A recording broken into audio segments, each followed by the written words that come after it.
إن الحمد لله نحمده ونستعينه ونستغفره ونعوذ بالله من شرور أنفسنا ومن سيئات أعمالنا من يهدي الله فلا مضل له ومن يضلل فلا هادي له أشهد أن لا إله إلا الله وحده لا شريك له وأشهد أن محمدا عبده ورسوله رب اشرح لي صدري ويسر لي أمري واحلل عقدة من لساني يفقهوا قولي اللهم أرنا الحق حقا وارزقنا اتباعه وأرنا الباطل باطلا وارزقنا اجتنابه اللهم أيدنا بروح القدس أعوذ بالله من الشيطان الرجيم بسم الله الرحمن الرحیم۔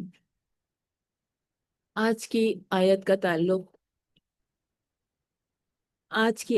تعلق پچھلی آیت سے ہے۔ ہم نے پریویس سیشن میں تذکرہ کیا تھا کہ اس سے پہلے کی آیت یعنی آیت 55 میں اس میں اللہ تعالیٰ نے ایمان والوں سے بہت خوبصورت وعدہ کیا ہے، دل کو تسلی دینے والا وعدہ، ایمان کو بوسٹ کرنے والا، اللہ کی اطاعت کے لیے موٹیویٹ کرنے والا، اور اس میں بہت بڑی خوشخبری سنائی جا رہی ہے کہ جو شعوری طور پر ایمان لائے ہیں، دل کی گہرائیوں سے اللہ کو اپنا معبود مان لینے والے ہیں، اخلاص کے ساتھ اعمال صالح کرنے والے ہیں، نیکی کا کوئی موقع نہ چھوڑنے والے، عبادات میں اور اپنے معاملات میں بس ان کا پرپس کیا ہے کہ وہ ہر چیز اللہ کی رضا کے لیے کرتے ہیں، محنت کرتے ہیں اللہ کی رضا کو پانے کے لیے۔ تو ایسا نہیں ہے کہ اللہ تعالیٰ صرف یہ چاہیں کہ مومنین صرف مشکلات اٹھائیں، صرف ریاضت کریں، عبادات میں مشقتیں اٹھاتے رہیں، مصیبتیں جھیلتے رہیں، دقتیں اٹھاتے رہیں، تکالیف کا، بیماریوں کا سامنا کرتے رہیں۔ مشکلات کے بعد اللہ کی جانب سے بڑی آسانیاں ہیں۔ جس کے خاطر تکلیف اٹھائی ہے وہ ہر درد کا جاننے والا ہے۔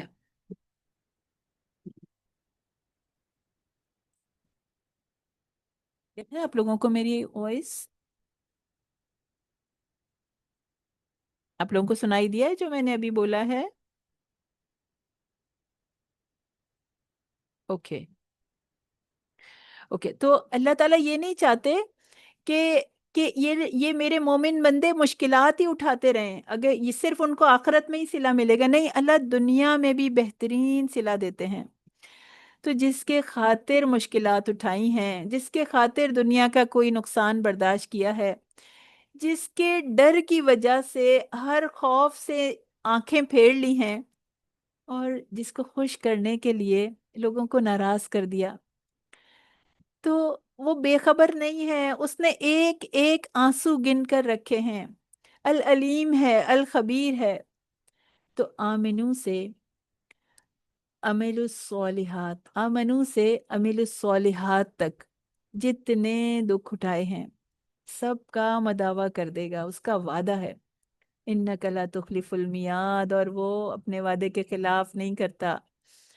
تو دنیا میں بھی بہت سارے انعامات سے نوازے گا، بڑے خوبصورت بدلے چھپا کے رکھے ہیں اس نے آخرت کے لیے، اور دنیا میں بھی وہ بدلے ملیں گے۔